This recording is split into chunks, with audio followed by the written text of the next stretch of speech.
Ashamaa hordoftoonni keenya martinuu seenaa gooticha baddaa Salaalee seenaa Agarii Tulluu qabannee isiniif dhiyaannee jirra. Agarii Tulluu eenyu? Agariin Tulluu qabsaa'aa mirga Oromootiin. Agariin bara sirna abbaa lafaa keessa cunqursaa uummata Oromoo irra ga'u balaaleffachuudhaan qabsoo waraanaa jalqabe. Qabsoo inni guddaan gochaa tures naannoo Salaaleetti ture. Qabsoo kana gara naannoo biraattis babal'isuudhaaf sochii guddaa gochaa ture.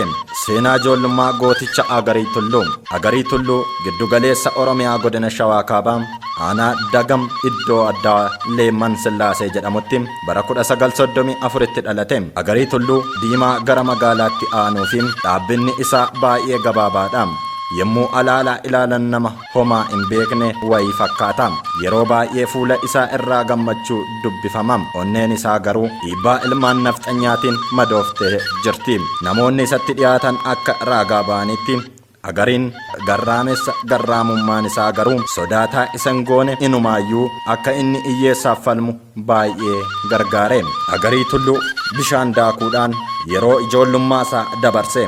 Gootichi Agarii Tulluu umurii isaa ijoollummaattis bara 1950tti leenjii loltummaa fudhachuun waraana yeroo sana Kubur Zabanyaa jedhamu kan mana mootummaa eegu keessatti qaxaramuun magaalaa Finfinneetti galee waraana keessatti qaxaramuu murteessuun isaa jaalala sirna sanaaf qabu osoo hin taane booree garaa isaa guute baafachuuf mala ittiin leenjii loltummaa fi meeshaa waraanaa argatu mijeeffachuuf wayita loltuu Kubur Zabanyaa ta'ee hojjechaa jiru kanatti loogiin sanyii biyya kana keessatti dagaagee jiruu fi cunqursaa uummata Oromoo irra ga'aa ture sana arguudhaan garaan isaa caalatti murtee qabsoo hidhannoo godhachuuf murteesse. Sanarraa akka ga'uuf gumaacha guddaa godhe. Kana malees wayita Salaalee lafa dhaloota isaa turetti dhiibbaa ilmaan nafxanyaa yookiin abbaa lafaa ilmaan Oromoo irraan ga'aa jiran sun umurii ijoollummaatiin sammuu Agarii keessa seenee jira.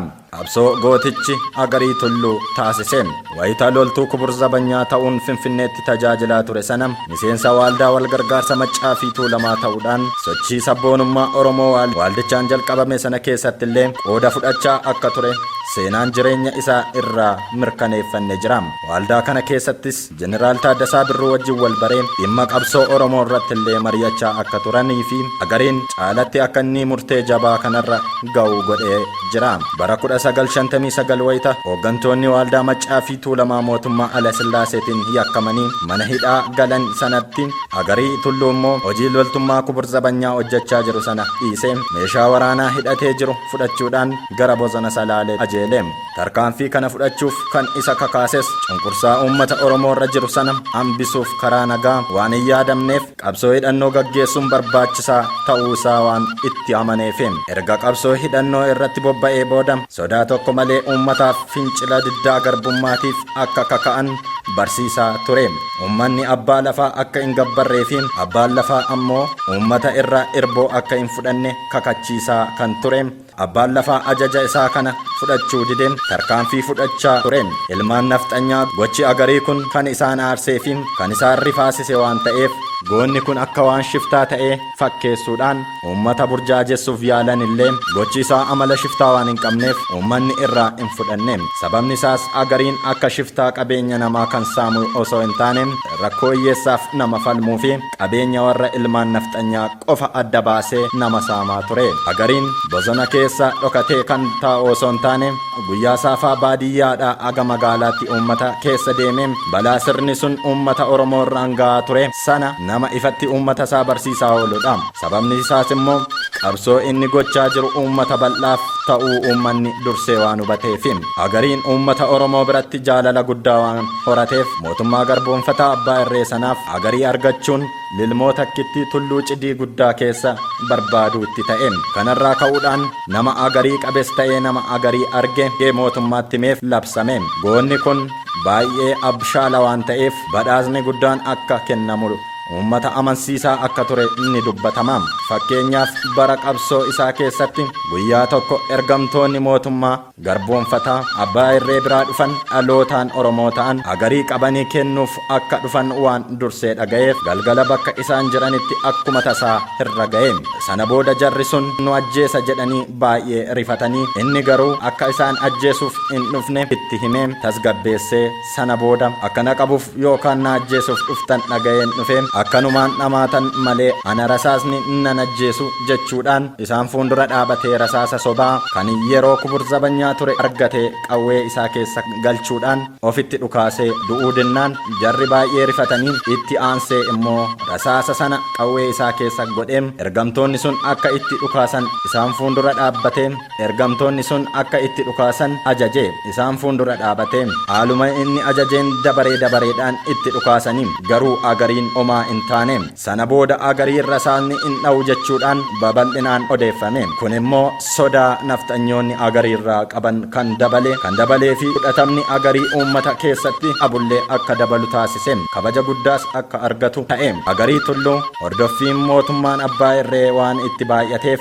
yeroo hunda of jijjiiree qabsoo isaa adeemsisa ture yeroo tokko qeesii fakkaatee yoo deeme yeroo biraa ammoo kadhattuu fakkaatee deema yoo barbaade immoo qote bulaa baadiyyaa fakkaate jechaa ture yeroo sana namoonni oduu funaanan qaama nageenyaatiif geessanii agariin qeesii fakkaatee amma asiin darbe yoo jedhan tibba sana namoonni uffata qeesii uffatan hundi qaama nageenyaatiin qabamanii qorannoon irratti gaggeeffama xiqqoo turanii immoo agariin kadhattuu fakkaatee yommuu asiin darbu agarre turre oduu jedhu qaama nageenyaa yoo qaqqabsiisan tibba sana immoo kadhattuu hunda qorannoo seeraa jala galchu kana godhanis garuu agarii argachuu hin dandeenye agariin gaafa ofii isaatii barbaade malee qaama nageenyaatti hin mul'atu garuu isaa waliin ooluun kanuma baramedha ummanni Oromoo salaalee akka agariin harka mootummaa of tuulaa sanatti hin kufneef akka armaan gadii kanatti sirbaan waaqa kadhatuufi urufa kuyyuun roobiyyaa cabbii naafsitti hin faradiin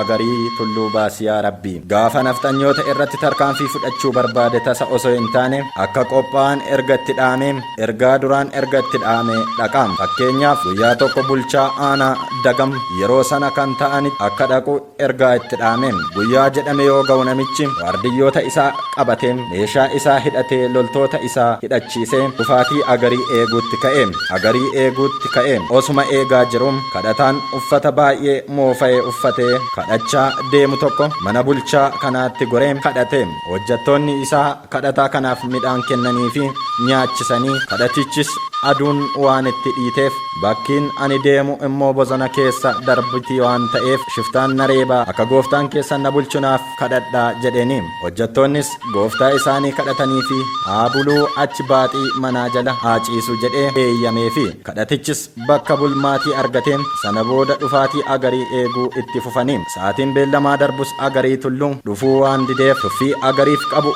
mul'isuun laphee ofii dhiitessee taa'e yeroo kana kadhataan baaxii jala ciisu sun waan namni kun jechaa jiru hunda sirriitti dhagaa erga obsaan xiqqoo ture booda kadhatichi bakka ciisuu ka'e shugguxii qalqalloottiin kadhachaa ture sana keessaa baasee gurra bulchaa sana irratti qabee akka harka kennatu gaafate namichis naasuudhaan qawwee isaa lafa godhatee harka itti kennate edaa kadhataan bakka bultii gaafate sun agarii tulluuti sana booda agariin namichas waardiyyoota isaas walitti hidhee erga garafaa ture booda mana tokkotti galchee balbala itti cufuudhaan meeshaa waraanaa isaanii fi maallaqa fudhatee deemuudhaan waan ta'e sana akka bulchaa godinichaa yookaan fiichee deemuudhaan itti himu ajajee yoo himuu baatte garuu yeroo biroo deebi'uudhaanan akka ajjeesu akeekkachiise gochi agarii kun kan rifaasisee fi baay'ee aarsee bulchaan aanaa kuyyuu yeroo sana kan ture fiituraar muluu asanuu anuu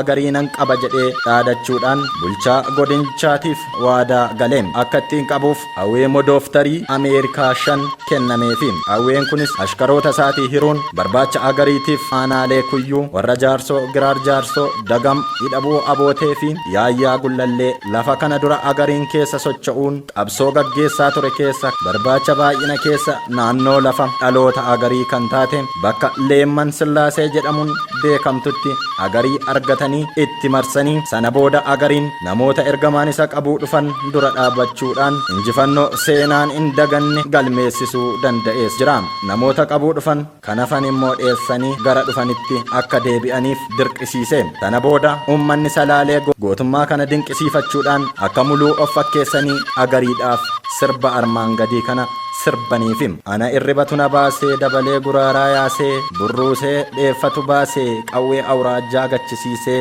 itti dabaluudhaanis akka armaan gadiitti weeddisuufim. Yaa burruusee ashkara koo yaa burruusee illollanaan jettee toosituu rakkoorra na buusee jechuudhaan salphina muluu sirbaan agarsiisaa turanii. Burruusee fi dabaleen ashkaroota muluu turanii. Guyyaa tokko bakka agariin jiru kan dursee hubate asmaariin duraanii agarii wajjin deemee faarsaa ture qaama nageenyaatti hime.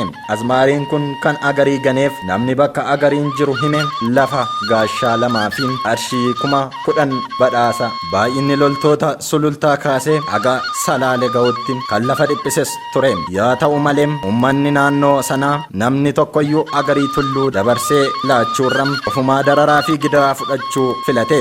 Qabsoo agarii tulluu godhus Salaale keessa aanaa jaa jechuun aanaa Dagam Kuyyuu warra jaarsoo hidhabuu habooteen Giraar jaarsoo fi Yaayyaa Gullallee yoo ta'u Shawaa dhiyaa keessaa immoo aanaa Meettaatiin. Kanaaf agarii tulluu eessa akka ooluu fi eessa akka bulu hin beekamu. Har'a bakka tokkotti yoo argame boruusaa immoo bakka biraatti argama. Qabamuu gooticha agarii tulluu dhumarratti qabsoo hidhannoo kana gara kutaa Oromiyaa biraatti babal'isuu fi iddoo jijjiirrachuudhaan umurii qabsichaa dheeressuuf yaada gara dhiyaa Oromiyaa Wallaggaatti bobba'e. Gaafa gara Wallaggaatti deemu Finfinnee naannoo Qacanee Madaanaalamii jedhamu bakka duraan itti boqotutti goruudhaan jaalleewwan qabsoo isaatiif gara magaalaa Naqamteetti deemuusaafillee akka isa hordofaniif alayaa barreessee fi dubartii haadha manichaatti kenneefi deeme. Alaa kana irratti hoteela keessa qubatellee barreessee ture. Isuma hoteela boqote sana keessaa ba'e qaamni mootummaa abbaa hirree agarii barbaachaaf iddoo Qacanee Madaanaalamii kana dhaquun mana agarii tulluu boqote sana seenuudhaan haadha mana sana dirqisiisanii bakka agariin jiru gaafachuun xalayaa sana dabarsitee akka ishiin kennituuf dirqisiisuu isaanii seenaa isaa irraa hubanneerra. Bakka agariin boqotu kana kan hime immoo namuma duraan agarii tulluu wajjin dirree qabsoo galee booddee maallaqaan mootummaan sun bitatee akka ta'e qorannoo seenaa godhame irraa ni hubanna. Erga xalaa agarii jaalleewwan isaatii katabe sun harka diinaatti kuftee booda Guraandhala 8 bara 1962tti magaalaa Naqamtee hoteela keessa boqote keessatti gootichi Oromoo agarii tulluu harka waraanaa of tuultotaatti kufee sana booda gammachuudhaan agarii fudhatanii gara Salaalee geessanii magaalaa Fiicheetti hidhanii. Sana booda uummanni qabamuu agarii isaan aarsee sodaa tokko malee dirreetti ba'anii agariidhaaf sirbuu jalqabanii. Fakkeenyaaf gaafa qabamu isaa dhagaan yaa oolota oborii oolota hamadee gugurraasanii shiboo irra maranii harka agarii ibiddoosanii jechuudhaan dhaamsa dabarfachaa turanii. Dhaamsi sirba armaan olii kanaa dhaamsa guddaadha. Hamadee Abarraa nafxanyicha uummata Salaalee irraa lafa fudhatee biyya isaanii irraa akka baqatan godhee hoolota Hamadee jechuun immoo waardiyyoota Hamadee jala kaachuudhaan uummata isaanii rakkisaa jiran jechuu isaaniiti. Agariin erga hidhamee turtii ji'a tokko keessatti akka duuti itti murteeffamu godhanii sana booda eebila guyyaa wixataa bara 1962 magaalaa Abisootti obboloota isaa Jimaa Tulluu fi Irkoo Tulluu wajjin bakka uummanni baay'inaan jirutti fannisanii ajjeesanii. Jimaa Tulluu fi Irkoo Tulluu obbolaa agarii ta'uu qofaan kan fannifamanii ajjeefamanii. Duuti ijoollee Tulluu kan baay'ee aarse uummanni Salaalee akka armaan gadii kanatti sirbaan gadda isaanii ibsachaa turanii. Yaadha tooyaa tarrafuu tokko du'ee lamattafu lama du'ee tokkottafu sadii du'ee maalittafu jechuudhaan uummanni Salaalee dhumaatii ilmaan Tulluutiif gadde ibsate. Agarii Tulluu seenaa qabsoo uummata Oromoo keessatti goota bara baraan kabajaa fi jaalalaan yaadatamuu fi seenaa hin dabarre kan uummata Oromoo biraa qabudha. Sabboonummaa inni Oromoodhaaf godhe aga har'aatti kan dhaloonni irraa barachaa jiruu fi dhaloonni gara fuulduraan dhufus kan seenaa gooticha Agarii Tulluu irraa baratudha. Egaa hordoftoonnii fi daawwattoonni keenya seenaa gooticha baddaa Salaalee Agarii Tulluu agarsiisanii jennee jirra. Aga seenaa gootota biroo gootota Oromoo qabannee isinii dhiyaannutti nagaa nuuf ta'a isiniin jenna.